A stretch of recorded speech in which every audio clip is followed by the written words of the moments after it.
Hello everyone and welcome back to the Cyclocross Social Podcast. Today we will be discussing the third round of the UCI World Cup, the jinglecross in Iowa. And with me here to do that is Twan. Hello. So the third round of the World Cup took place in Iowa City. First of all, I apologize for my voice. I have a terrible cold, so I probably sound a bit off, but we will be fine. We'll first talk about the men's race. In the men's race, we saw that it was Lars van der Haar who had the fastest start. And in the background, there was immediately an issue for Toon Aerts. He unclipped and fell back to 10th. But Iserbyt, for him, the effects were much bigger. He already had a bad start and was behind Aerts because of that. And he dropped back to around the 20th place. So it was Lars van der Haar and Quinten Hermans who paced in the early stages of the race. This led to a breakaway, but eventually every lap basically you saw on Mount Crumpit, riders got away, and then on the start finish straight, the pace dropped and everyone could basically come back, and then it was basically that's how Iserbyt got back to the front, and also Toon Aerts who had an issue on Mount Crumpit as well in the second lap. There was also a very weird moment there because it was Van der Haar pacing at the front whilst Aerts was pacing in the chains, but we'll come to that a bit later. When Aerts had rejoined, we had 6 leaders, which were Jens Adams, Toon Aerts, Lars van der Haar, Eli Iserbyt, Michael van Toerenhout and Quinten Hermans. Iserbyt attacked, and it were only Aerts and Hermans who could follow him. Aerts dropped, and then Hermans crashed on the barriers, which then Iserbyt was leading alone, but he let the pace drop, which meant that a couple of riders could come back, but Hermans and Adams were dropped, so we had the 4 leaders again. And then at the second time, the Iserbyt launched a massive attack. Lars van der Haar was able to follow until he eventually cracked. He almost came back in the last lap or the penultimate lap on Mount Crumpit, but ultimately had to settle for second behind Iserbyt, who took his second win after also winning Waterloo. Michael van Toerenhout took the third place on the podium. So about that one, about that race, it was a pretty weird race. It looked to be tactical, but not necessarily great tactics that we saw, especially from Trek Baloise. Yeah, and from Quinten Hermans, I have to say as well, it was interesting to say the least. I saw him like he dropped the pace in like the first 2 laps when Iserbyt was like way behind, and then in I think third or fourth lap he just attacked when he was finally on his wheel, and I was just sitting there like you could have done this like a lap or two earlier, and all would have had on your wheel is Van der Haar, Van Toerenhout maybe, and you would be able to drop them because he was looking very good today again. And yeah, as you said, Van der Haar pacing on the starting straight when Toon Aerts is behind. It was all very weird to see. I mean, in the end, Van der Haar did drop the pace, but that was like a lap after that.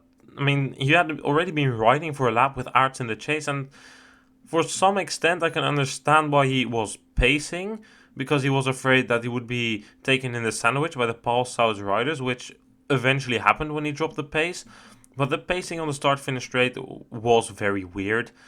About Toon Aerts, I think he hasn't had a great campaign here in the USA, and this race is it just shows it. He has this mistake at the start where he unclips. In the second lap, he has this mistake at the bottom of Mount Crumpit when he needs to run the entire climb, and it just looks like for Toon Aerts things haven't been falling his way here. I think he was okay, but what was a very weird moment was like after Van der Haar dropped the pace, Toon Aerts came back. He was able to follow Iserbyt and Hermans, but after that, when everything had gotten back together, Aerts just exploded. He was nowhere, and then it was Van der Haar who was able to follow Iserbyt. Was Van der Haar was almost 15 seconds down just a lap before. I have no clue what went on there. It was a very chaotic race indeed, and you just have like sections where you usually see like Toon Aerts like do really well, like the second section where it's like a false flat, maybe a slight bit steeper, and just see him like racing around with Jens Adams in his wheel, and it was a very weird sight. I do have to say, however, despite some potential tactical mistakes, Van der Haar rode a very strong race. We already mentioned him in our preview that we thought he would do well. He did really good. Yeah, this is an excellent performance, and maybe it could have been a little bit more with a bit more luck and a bit more tactical awareness, maybe. But riding one of the better races we have seen from him. Yeah, definitely. He looked really strong up the Mount Crumpit. It's one of my favorite features with the jumps at the bottom. It really benefits the riders who can jump there quickly. And I mean, Van der Haar isn't a great jumper, but he took that good. And what you could especially see is that Van der Haar was taking the correct line. You could see from the back shots that it was very bumpy on the left side, but he took the smooth line on the right, while Iserbyt was trying to take the shorter line on the left. But you could see that Van der Haar easily made up 5 seconds on that climb alone. Yeah, experience coming in there with, of course, knowing where to go and where not to go, and testing out different things in race as well, I guess, because yeah, you just want to find the line that gives you the most grip and gives you the most potential to put out the most amount of power. I think Van der Haar can be very happy with his second place. And I think Iserbyt, well, of course he's happy with the win, but I think in the end, like in the last lap, Van der Haar almost came back, but then had to settle. But Iserbyt was just that slight bit stronger, and I think Iserbyt also had the upper hand over Quinten Hermans, because when Iserbyt attacked, Hermans was distant a bit, not that much. Hermans did come back, but eventually, like overall, I think Iserbyt, yeah, Iserbyt was just the strongest, and it's not strange. This parcours is perfect for him. Yeah, he looked very good. I would have liked to see him battle Quinten Hermans, of course, if he hadn't had crashed. But unfortunately, we'll never get to see that. Quinten Hermans looking very good. Sorry for that mistake. Yeah, very sorry for him. I think Hermans was good, as we've seen this season, but it's also kind of a blow for Hermans, his overall ambitions, because he lost quite a lot of points in the overall World Cup here. We still have 13 races to go, but 24 points, it's quite a bit. Iserbyt can be very happy with this USA campaign, the most consistent with the top level, and the others are going to have to make up quite some terrain, but still plenty of races to do it, and it probably becomes more interesting when the big guns come around. We haven't mentioned Michael van Toornout here. He ended third. What do you make of his performance? I think it's just like the whole rest basically of the his USA campaign. It's very solid, but he never really looks to threaten Iserbyt. Yeah, I agree. He looked solid, but every time that there was a real acceleration, he couldn't follow. But yeah, this is kind of how we know Van Toornout as well, as somebody who's consistent on or just around the podium. And so far this season, he has 4 third places, 1 second, and 1 win, and then 1 DNF. So all the races he finished, he's on the podium. So very consistent stuff. And I do think that it's a matter of time before he will have a very great day on a parcours that suits him, and he will get that win. Let's run down our entire top 10 then. Of course, we had Iserbyt winning in front of Van der Haar, Van Toornout, Aerts and Hermans. Then we see in 6th place Jens Adams, who is by now almost the name that we expect to be in the top 10, in front of Daan Soete, Ryan Kamp, Anton Ferdinand, and in 10th place, Vincent Baestaans. Let's touch upon a couple of riders here. I think we should talk about Ryan Kamp here. 8th place is definitely good considering where he was in Fayetteville, and it's back where he was in Waterloo. It's a step in the right direction, and I think that's a very important one to come out of that US campaign with, and hopefully will do him a lot of good going into the rest of the season. Last year I got used to seeing him around these 6th to 10th positions, and I would like to see that, of course, for the rest of the season. Yeah, and so far it hasn't looked great for him this season. I mean, of course, he's still very talented, and that's not gone, but I mean, it's just, I feel like last year he was a bit better than what he is now. I do get the same impression, but he might just be going through a period of like lesser form. Last year we saw him tail off a bit toward the end of the season, and maybe he's trying to put it all the way around, make sure that he is on very good form around the World Championships time, and and it might also just be like a few of those weeks where it just doesn't quite go right, you know, and maybe this was just one of those days that it did. Yeah, of course, very true. The season is super long, and with World Cups or Championships every weekend until the World Championships, there isn't a lot of time for rest if you want to be targeting the World Championships or basically combine the World Cup and the World Championships. Somebody who also did a good performance is the teammate of Ryan Kamp, who is also 21 years old, Anton Ferdinande. He rode a very good recovery race because he was like 25th or something after the first lap. Yeah, ninth, a very good job by him. Already got to grips with the parkour on Friday, or at least a part of it. Was the best there, unfortunately taken out on the final lap by Thijs Aerts, and only had a fourth place to show for it. But he was the best there for sure. And yeah, showing in this World Cup that he can mix it up with the big boys, finishing up in ninth position. Yeah, definitely it was very unfortunate the way that he crashed there, or basically Aerts crashed on the Mount Crumpit and then took down with him Anton Ferdinand, leaving Vincent Baastans. Vincent Baastans got a free pass there. He'd been behind all race because he had stomach issues. Well, I mean, Vincent Baastans lucky, but in the end, Baastans is also... He's grown on me, at least in terms of his performances. A 10th place here for him is very solid. Yeah, and of course he still has to put himself in the position to be able to take that free win between brackets, of course, and showing with a 10th place that he is very good on this course. Yeah, I think Vincent Baastans is returning to Belgium. He, of course, was longer in the United States than the other riders, but I think he will be riding Zonhoven, and then I think he has basically secured himself of a spot in the World Cup for the rest of the season, which is definitely something I'm not surprised with because I saw that this was going to happen as soon as he was going to go to the United States. But in terms of the name Vincent Baastans, top 8 Belgium riders, that is a bit of a surprise. Yeah, and I guess he'll be battling with Sveik, but he... No, I think the spot's there, right? Yeah, Baastans is like the 5th Belgian on the rankings at the moment, I think. Yeah, if I look at it now, I see 6 of them, and then the bunch of the U23 guys. So he's put himself in an amazing position, and I guess the sponsors will be very happy with this as well. Then guaranteeing basically, as you said, an entire season of World Cup racing for him. If we look just outside of the top 10, I mean, you got the feel for Kevin Kuhn, man. 11th place, he was in the top 10 the entire race, and then just collapsed in the final 2 laps, which led to Ferdinand and Baastans passing him. Oh, so sad for Kevin Kuhn. He really deserved the spot in the top 10 here. Yeah, good to see him be around there and increase his performances. We have seen him at the starts of the races for a brief period, and well, yeah, getting closer to that top 10 in the bigger fields. A couple of other names who we don't really need to talk about, but I want to mention them. Gage Hecht and Curtis White riding good races, the Americans finishing 15th and 16th. They weren't that far off the back end of the top 10. They were in a big group of riders. Oh, of course, Marcel Meis as well, 13th place for the German. 18th place for Michael van der Ham, which is also very solid. Then we come to a couple of disappointments. Corné van Kessel, 20th, but he had a crash on the barriers. And then a few other riders, Niels van der Putten and Bimrondhar. Let's start with Niels van der Putten, Twan.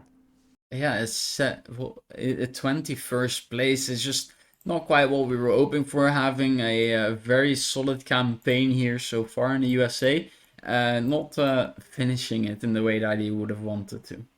There's reported that he had stomach issues and I think he has also had issues with the heat, which isn't strange. It was 24, 25 degrees, which is definitely a lot to be racing a cyclocross race in, especially on a parkour like Iowa, which is super intense. Another name that we need to mention here is Bimrondhar. He got a 30th place after having a very fast start. On him, I don't have info. I don't know what happened with him, but he had back issues in Waterloo, so I could imagine that that's the same issue, because in Waterloo he also had a rapid start and then disappeared, but it's a bit of speculation, but I hope that they can solve the issue for Bimrondhar. Yeah, in a way, I hope there were many issues that can be fixed, because a 30th place is not what he's looking for, especially if you look at that 5th place and fight view. There's a lot of potential there, and I think he'll be very disappointed with that performance and looking to do better. Then it's time to go into the women's race, a race which was ridden without the American, well, she was the rising star for American cyclocross a couple of years ago, Caitlin Keogh, but she decided to retire because she lost the passion for the sport, which is a shame to see. but definitely a good decision by her, because if you've lost the inner motivation, there really is no point in keep on going. Yeah, it should not feel like a punishment, although Marianne Vos was dealing out a whole bunch of punishment throughout the first laps. It would be her that was leading the race. Halfway through the race-ish, it were Betsma and Vos that were able to catch up. Only Vos started to tire out toward the final laps and made a mistake with 2 laps to go, and wasn't no longer able to follow Betsma and Vos. And on the final lap, it was Marianne Vos that went for the attack on Mount Crumpit, and she was able to drop Denise Betsma and come in solo to the finish. It was definitely an entertaining race for us to watch. Vos definitely going for it. I mean, there was a quote from the Belgian commentator. It looked like for Vos there was a world championship on the line. That's how much passion she put into it, and I really agree with that. Vos really gave it her absolute everything today.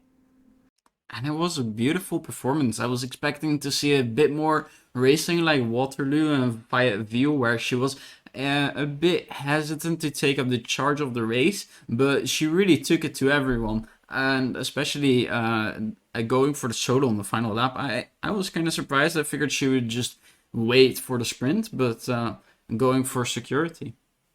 Yeah, definitely. I would like to talk a bit about the women's race and Mount Crumpit before we really dive into the rest of the race. Mount Crumpit, for me, I already mentioned it, it's one of my favorite features throughout all of cyclocross, and especially in the women's category. Because in the women's category, it's more often to see the women run the barriers than to jump them. But Pieterse, at least the only one who was jumping them on the broadcast, the others one running them. But with Mount Crumpit, these are, I think the jumps are 5 centimeter, and there's 2 of them just after a corner. It really gives the riders who can jump fast a big advantage, because it's not only the steps there that they get the advantage, but they take the advantage up all the way up the climb. And we saw some really good shots there, which really displayed the differences in technique that we saw between the riders. And I mean, a couple of riders who really stood out were Vos and Pieterse, the way that they jumped and then were able to ride up Mount Crumpit. Really impressive.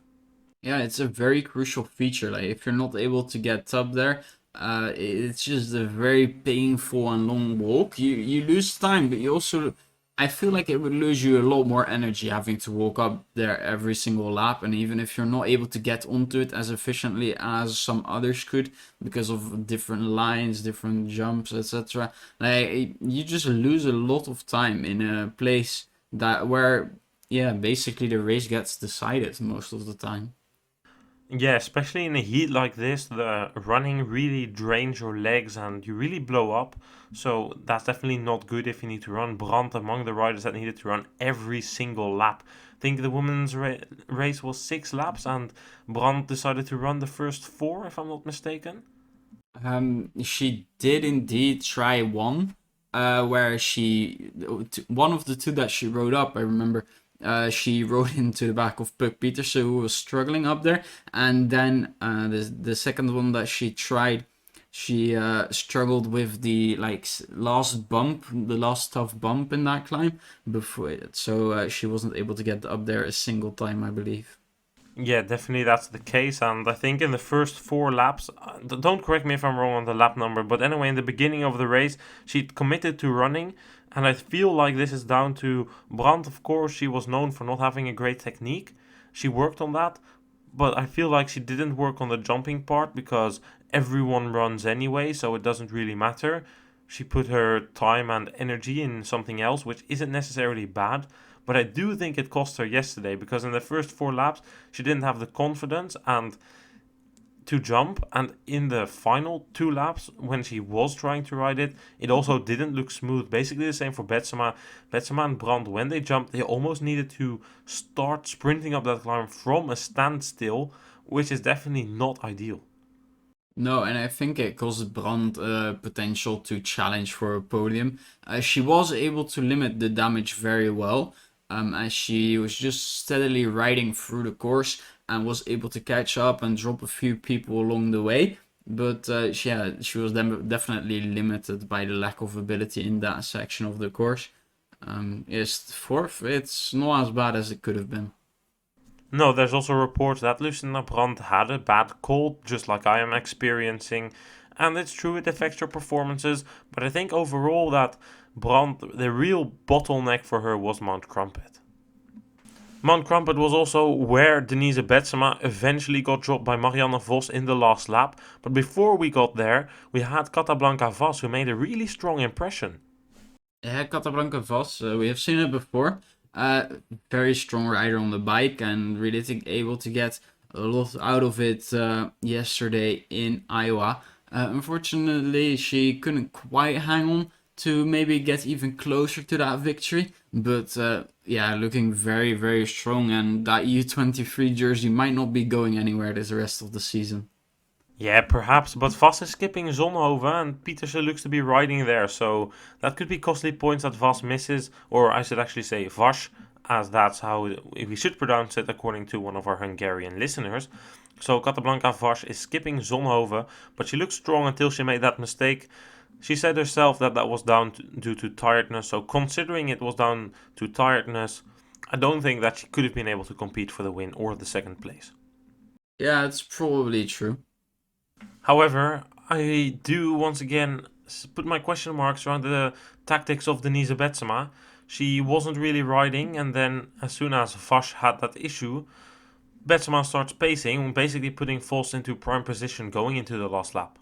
I think it's just what we've talked about many times, right? The killer instinct and Denise Betsma kind of missing, just accepting a second place to Vos, maybe feeling every lap that she doesn't quite get it right on Mount Crumpit like Marianne Vos does, and knowing that she can't outsprint her either. So basically both avenues of winning on the course are gone. So maybe she just thought like, I can get my second place here, I can secure it, and then we're done for today. Yeah, perhaps she was also thinking about the overall in the back of her head, wanting to make sure that she gains on Lucinda Brandt, although Brandt was pretty far behind there as far as I remember. But, well, probably the idea of Vas coming back and then losing potentially the position to her was probably the reason that she wanted to gain as much as possible on Brandt, especially considering that Vos is skipping Zonhoven. We don't know when she will be back, but she was pretty mysterious about that actually in the interview after the race. Say the interviewer said, "Oh, I'm sad you're leaving." She said, "Oh, but don't worry, I'll be back. When? Yes, soon." So I think I wouldn't be surprised if I see her at the start line in Overijse or maybe actually Overijse, and then ride the European Championships a week later. It is a very interesting one. Of course, now leader of the World Cup as well, a bit of an advantage over Brandt. But if you're going to skip Zonhoven, what you're basically telling me is that you're either not too interested in the overall or you're gambling on Brandt missing out on one as well later in the season.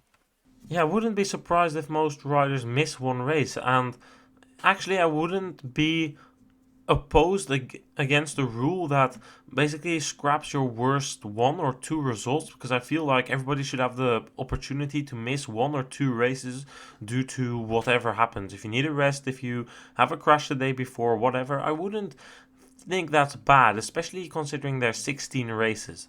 Yeah, you want to give a place ideally where people can go for maybe a training camp to pick up the form a little bit. For people to indeed, like you said, have a terrible day or a day where like they had a medical issue the day before on the day as well. As in a 16 race round that goes for 4 months straight, basically.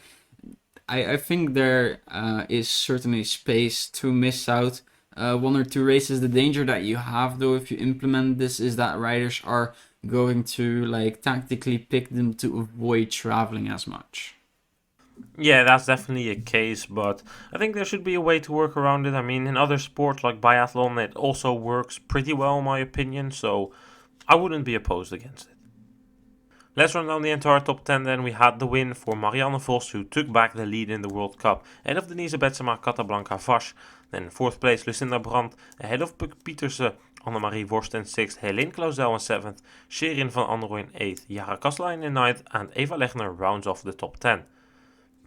I would like to talk about Puk Pietersen for a moment here. We already talked about her briefly, but Really, another fantastic performance by her. Yeah, and really getting the best out of her bunny hop skills again. Certainly saving her a lot of time and a lot of energy over the race. And it helps her a lot. I mean, even if you say she only gained like 5 seconds, 10 seconds over the entire race, it would have dropped her from 5th to 7th place. So, certainly a skill that is helping her a lot.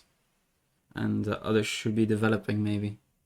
Yeah, that's definitely the case. I think jumping is the future also in the women's category, and Peterson could have gone better in the beginning. She looked very good, but then she started struggling up crumpit because she took the wrong line.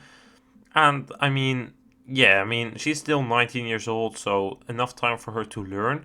She outsprinted Annemarie Vorst in the end. Vorst, not actually a bad race. She was up there fighting for a podium spot until she had a crash, and then basically it went downwards from there. Worst really looking solid throughout the race, nearly able to make that connection with the front group, and a bit unfortunate to see her miss out on that. And it looked like Worst was slightly coming back to what we've seen from her about 2 years ago, maybe. Yeah, it looked like that. She ended ahead of Helene Clausel, who rode a very, very strong race. Again, she skipped Fayetteville, but before that in Waterloo, super strong race by her, and now 7th place here, despite even having a crash in the first lap. I mean, without that crash, she could have arguably been fourth, or maybe even a bit better, but that's a stretch considering the gaps, but very good race by her. Yeah, very solid race. Clearly a solid decision to skip Fayetteville and race the 2 days before in the jinglecross instead. Also a nice performance there, of course. Yeah, Helene Clausel seemingly having made a good step this season. I would also like to mention Ava Lechner in 10th. Good result by her. Whilst I'm at it, I think it was good to see Perisco in 15th. And Realini, we mentioned her in the Waterloo episode. She was riding a good race in the top 10 until she crashed. You could barely see it, but it was in the back of the screen. She went down, eventually 17th. Not great, but definitely not bad considering the crash. Yeah, the Italians with a solid US campaign, I would say. Gaia Realini really standing out, and Eva Lechner, I feel like I haven't seen her around the top 10 in a while, so really good to do that again. Well, I mentioned here, I mean, we've said it already many times on the podcast, but I am going to say it once again. Someone needs to help Clara Honsinger and learn her how to start races because her starts, they are just horrible. And all respect for Clara, she is a great rider and there's a lot of talent in her. But the talent just doesn't come out because of those bad starts. Today, once again, she was far outside of the top 20. We already said it in the preview, right? This might not be the best course for her, and she is going to get a terrible start, but maybe she can still get to like maybe top 15, and she is able to get there. Even on a parcours, I would be like, probably not really her style and not the best for her, but just that start, it's just it's just so sad to see someone have so much talent, but it being so limited by a simple thing that is just that bad that it can actually limit her. Yeah, I think there really should be somebody who steps in and helps her and just works on her start for a couple of weeks. I mean, Betsma also had a phase where her starts were super bad. She worked up on it. Her starts now are they're good enough. So I feel like if Honsinger can work that out, man, she can really compete. I don't think she can compete for wins here, but I looked at her lap times. In the middle of the race, she was lapping the same times as Lucinda Brandt, who ended fourth. So if you consider the effort that she needs to put into past riders and also the delays that these riders cause for her, even on a fast parcours like this, she should be able to be in the middle of the top 10. Yeah, and this is like we talked about it a few times, right? You have multiple riders in North America that are quite good. Like Magali Rochette is probably the best overall ridester from North America. But if you're gonna pick one that can like actually win a race in the World Cup, it is Clara Honsinger. There's so much talent there, and if she fixes those starts, she can indeed just like top five even races that we don't really think that suit her and challenge for wins on parcourses that do. Yeah, if she improves that start, Honsinger is without a doubt the best rider from North America. You also mentioned Rochette. Rochette had a very tough race, 22nd.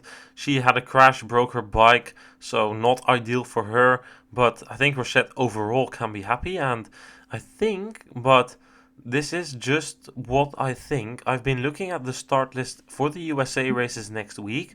No Rochette and no Honsinger, so I think they will both be racing in Zonhoven. That's very good to hear. Magli Rochette having a very solid campaign here as well, being able to mix it up for quite a few laps before those mechanicals and everything. Final note here, Yolanda Neff rode her last cyclocross race of the season. She ended 19th. I think her form wasn't great considering then she didn't do a lot after the last mountain bike World Cup. But still, I'm a bit disappointed to see Neff already end her season. I would have loved to see her do a bit more races like she did a couple of years ago. Yeah, I think it's understandable. You see it. It starts off very well, but it became more disappointing as the time went on.